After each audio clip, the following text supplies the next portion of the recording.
और दिल्ली एनसीआर में सुबह हुई तेज बारिश ने लोगों को गर्मी से राहत जरूर दिलाई, लेकिन कई इलाकों में जल जमाव की वजह से लोगों को आवाजाही में भारी परेशानी हो रही है।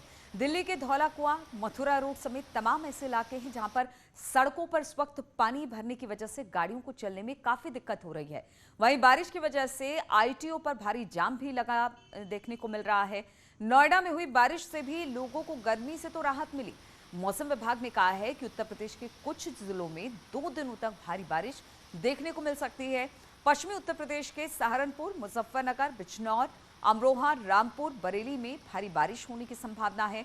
इसके अलावा मेरठ, बागपत, अलीगढ़, गाजियाबाद, एटा, कासगंज में भी 27 जुलाई और 28 जुलाई को भारी बारिश की चेतावनी जारी की गई है।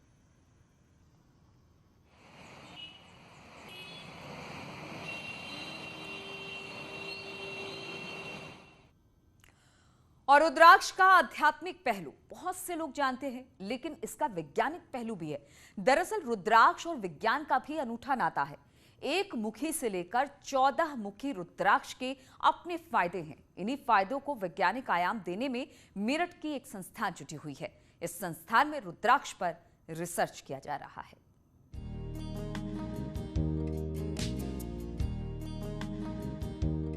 कहा जाता है कि रुद्राक्ष की उत्पत्ति भगवान शिव के आंसुओं से हुई थी। रुद्राक्ष का आध्यात्मिक महत्व तो है ही, अब यही रुद्राक्ष वैज्ञानिकों के लिए भी आकर्षण का केंद्र बन गया है।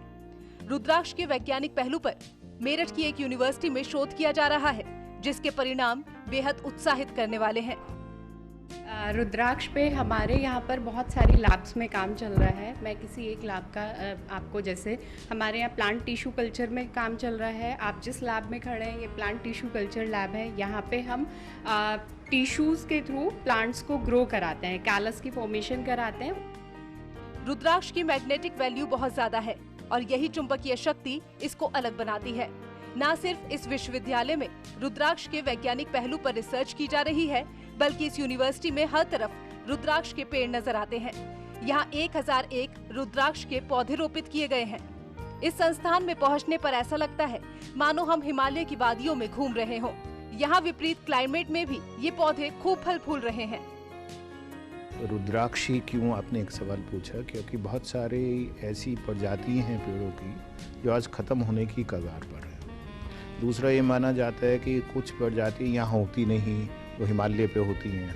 तो शोभित विश्वविद्यालय में रुद्राक्ष पे बहुत सारा कार्य किया जा रहा है और आज 1001 रुद्राक्ष के वृक्ष समाज में लगाने का एक अभियान की शुरुआत की जा रही है, जिसकी शुरुआत हमारे साथ श्री गोपाल जी आ रहे हैं, जो राष्ट्रीय संयोजक हैं पर्यावरण से रिलेटेड, जो राष्ट्रीय स्वयंसेवक संघ की एक संस्था है उसके, तो इसकी शुरुआत होगी।